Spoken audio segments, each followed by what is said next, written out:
Lorsque j'ai démarré mon activité, je faisais uniquement de la décoration d'intérieur, je faisais pas encore de réno et j'ai travaillé sur quelques projets sympas qui finalement n'ont jamais vu le jour. Et c'est vraiment dommage puisque le client m'a payé, on a travaillé ensemble pour sortir un projet hyper sympa, tout le monde était content du résultat. Mais lorsque je prends de ces nouvelles quelques semaines ou quelques mois après, et finalement le projet il a pas abouti, il y a rien qui a été réalisé et je trouve que c'est vraiment dommage. Et avec l'expérience, j'ai fini par comprendre pourquoi. Et spoiler alerte, aujourd'hui, ce genre de cas ne m'arrive plus. Avant de démarrer cette vidéo, je vous annonce que je vais ouvrir une petite FAQ qui sera sûrement en ligne dans une des prochaines vidéos.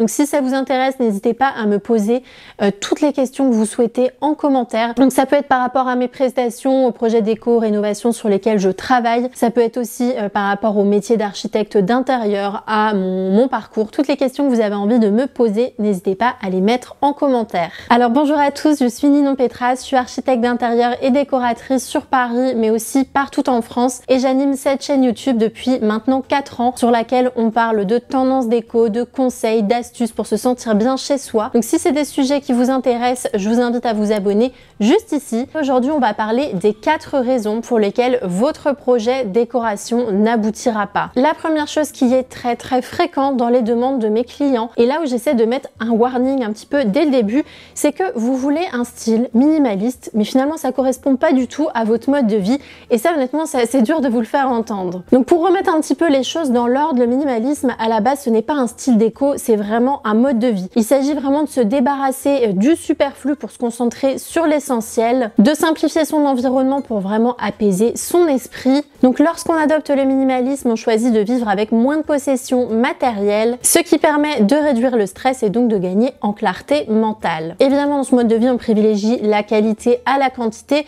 et on privilégie aussi plutôt les expériences que les possessions matérielles, et l'idée c'est vraiment de trouver la sérénité dans la simplicité du quotidien. Depuis quelques années on peut voir que le minimalisme s'est traduit en style de décoration grâce à sa capacité à créer des espaces épurés, fonctionnels et apaisant. Mais ce que je trouve assez drôle là-dedans, c'est que les objets déco, c'est pas quelque chose d'essentiel. Donc finalement, est-ce que la décoration ne serait pas l'antithèse du minimalisme? À méditer, donnez-moi votre avis en commentaire sur le sujet. Tout ça pour dire qu'en appliquant les principes du minimalisme à la décoration d'intérieur, les gens ont commencé à réaliser que des espaces moins encombrés, évidemment, ça favorise une atmosphère plus calme et plus harmonieuse. Donc je pense que la décoration minimaliste, si elle existe, elle devrait être une extension de ces principes de vie. Donc vivre avec moins, dans la simplicité, dans la clarté et dans la durabilité. Le souci c'est que si je tape décoration minimaliste ou salon minimaliste ou autre sur Pinterest, c'est plutôt ça, ça ou ça qui apparaît. Donc en fait c'est des décorations assez normales, basiques, qui sont sans âme et totalement dépourvues de vie, et honnêtement ce pseudo minimalisme, moi je le vois que sur Pinterest. Je ne suis jamais entrée chez quelqu'un qui avait ce genre de déco là maintenu tel quel au quotidien,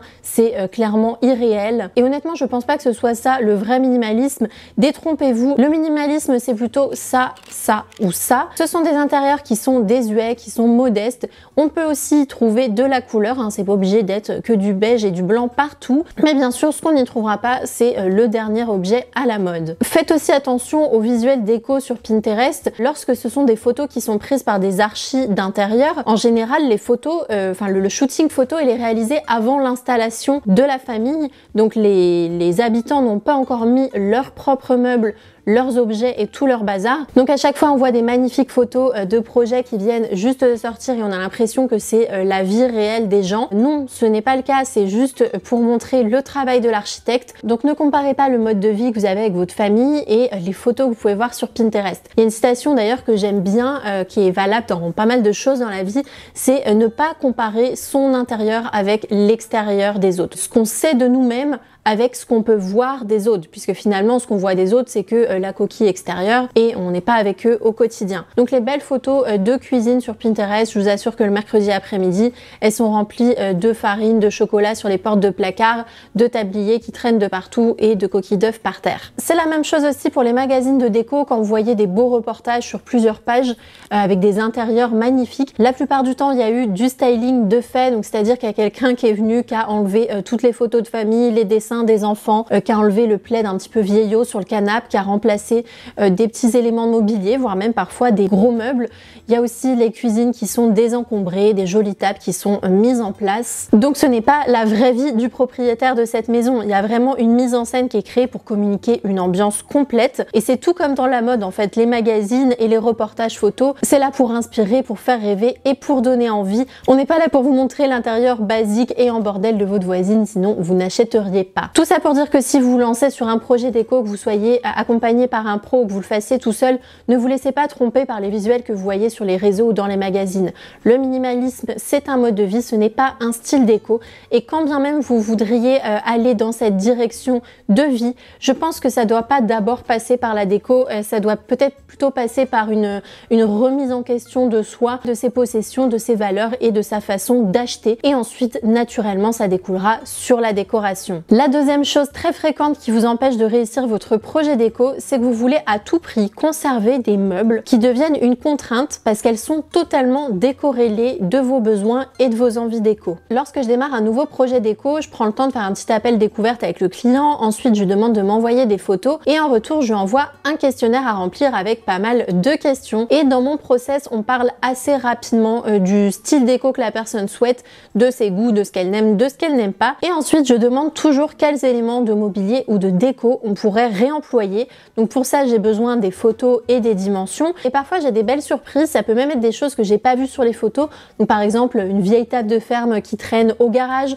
ou alors un fauteuil de designer, une lampe vintage, des vieux cadres qui n'ont jamais été utilisés. Donc ça, c'est génial. On va pouvoir les réemployer et ça va diminuer le budget du projet. Mais ce qui arrive souvent aussi, c'est que j'ai une liste de mobilier à réemployer qui soit immense et qui soit totalement décorrélée de vos objectifs déco. Je vais vous citer quelques exemples que j'ai déjà vécus sur des projets. Donc par exemple, j'ai eu plusieurs demandes du style « Je voudrais une chambre dans les tons chauds, quelque chose de très chaleureux, d'intimiste, qui rappelle la nature et qui invite à la réflexion. J'adore les teintes brunes, orangées, le doré, les objets vintage. Par contre, je veux garder mon cadre de lit blanc, ma commode grise, mes chevets gris, mon dressing blanc, mes lampes industrielles. » Bon, j'abuse un petit peu, mais je vous assure que sur certains projets, des fois ça démarre comme ça. J'ai un autre exemple aussi qui m'avait marqué il y a quelques mois d'une cliente qui venait faire appel à mes services pour se créer un intérieur pareil, chaleureux, dans des tons très doux et neutres, mais elle venait tout juste d'acheter un canapé jaune. Il y a aussi le problème des objets qui ont été reçus en cadeau,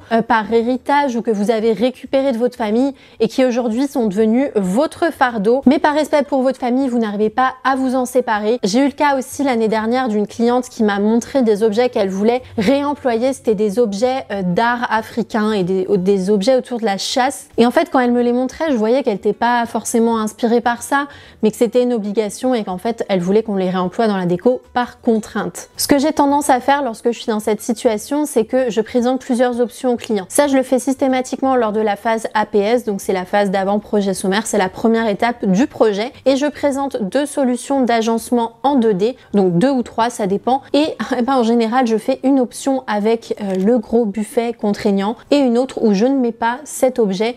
Et finalement, au cours de la discussion, le client se rend compte naturellement que oui, la circulation serait beaucoup mieux sans ce gros buffet en acajou qu'il a même pas envie de mettre chez lui. Honnêtement, j'adore réutiliser le mobilier et utiliser l'existant comme une contrainte de départ. C'est vraiment la base d'un projet de déco. Le projet toile blanche où on part de rien avec 0 élément existant, ça n'existe pas. Par contre, il faut pas oublier qu'un projet déco, c'est aller de l'avant. Donc parfois, c'est quand même plus judicieux de se séparer des éléments qui ne correspondent plus à nos styles de vie. La troisième chose qui fait qu'un projet déco ne fonctionne pas, et ça c'est un truc qui est un petit peu délicat à aborder avec les clients, puisque lorsque vous démarrez votre projet déco, il y a des dépenses auxquelles vous n'avez pas forcément pensé et qui pourtant sont indispensables à la réussite du projet. J'ai souvent des demandes de projets déco dans des maisons anciennes ou dans des vieux appartements qui sont pas forcément en bon état ou pas très bien entretenus. Parfois vous venez juste d'emménager, donc c'est pas de votre faute, mais vous pensez directement nouveau luminaire, nouveau canapé,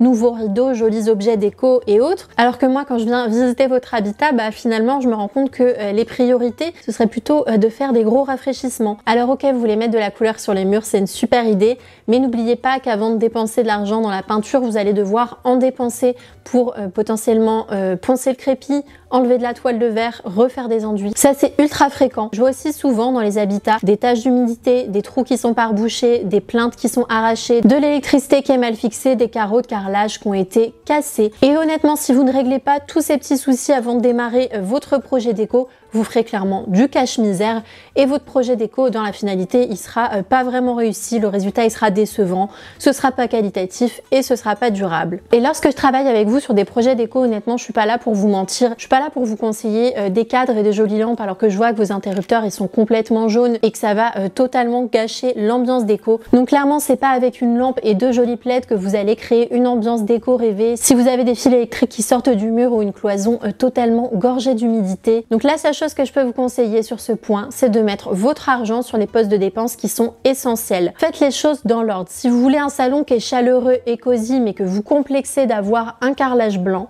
ça c'est toutes les semaines qu'on m'appelle pour ça, et ben peut-être qu'avant d'acheter une multitude de cadres, de changer la télé, de rajouter des plaids et tous ces objets déco là, peut-être prenez un an pour économiser, changez votre carrelage, mettez un joli parquet chaleureux et enfin vous allez vous sentir bien chez vous et vous allez pouvoir vous lancer sur un projet déco qui va fonctionner. Donc on met pas la charrue avant les bœufs, désolé pour l'expression, mais clairement l'entretien de votre maison ça passe en priorité et ensuite viendra la décoration, ça c'est vraiment du cosmétique. Le quatrième point qui fait que votre projet déco ne sera pas réussi, c'est quand vous n'avez pas le budget de vos ambitions. Alors juste prenez la pyramide de Maslow avec les besoins primaires de l'humanité. Moi je ne vois pas décorer sa maison dans la case du bas, je vois d'autres choses bien plus importantes. Pourtant bien sûr tout le monde mérite un intérieur à son image dans lequel il va pouvoir vivre confortablement au quotidien entouré d'objets qu'il a lui-même sélectionnés. Et je suis désolée, c'est toujours un peu tabou de parler d'argent et pourtant ça ne devrait pas quand on est sur des projets comme ça. La décoration ça coûte de l'argent, rien n'est gratuit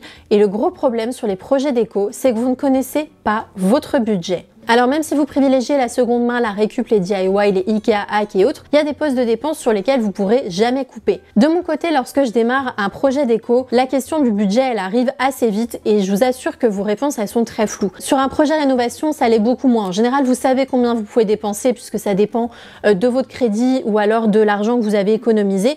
Mais pour la déco, c'est toujours un petit peu freestyle. Parfois, je lis des questionnaires dans lesquels vous voulez tout refaire dans votre pièce de vie, donc le salon, la salle à manger, le bureau. Pourquoi pas du mobilier sur mesure? Et quand je vois le budget à la fin, vous me dites que vous avez 3000 €. Lorsqu'on discute de ce budget, j'ai plein de clients qui me disent qu'ils préfèrent étaler les dépenses sur plusieurs mois, plusieurs années, au fur et à mesure des rentrées d'argent. Mais très honnêtement, c'est des achats que vous ne ferez pas. Vous allez perdre le fil de votre projet. Et puis clairement, dans 2 ans, moi, le tapis que je vous ai suggéré ou la lampe que j'ai mis dans la shopping list, il y a de grandes chances qu'elle ne soit plus disponible. Le problème aussi, c'est qu'avec la multitude d'objets qui vous passent sous les yeux à longueur de journée, les nouvelles tendances déco, vous pouvez voir toutes les images qu'il y a sur les réseaux sociaux, vous allez vous disperser. Et je peux vous assurer que le fait de se disperser, c'est le problème numéro 1 des clients qui viennent me voir et qui me disent au démarrage du projet, j'aime énormément de choses, j'ai beaucoup d'inspiration, j'aime plein de styles déco différents, mais je me disperse et j'arrive pas à rester focalisée sur une idée. Alors je sais, c'est pas forcément à mon avantage de vous dire ça en tant que décoratrice, mais clairement, je vous conseille d'attendre d'avoir suffisamment d'argent et d'économiser avant de vous lancer dans un projet déco. Comme ça, lorsque vous êtes prêt, on peut travailler ensemble, on va bosser sur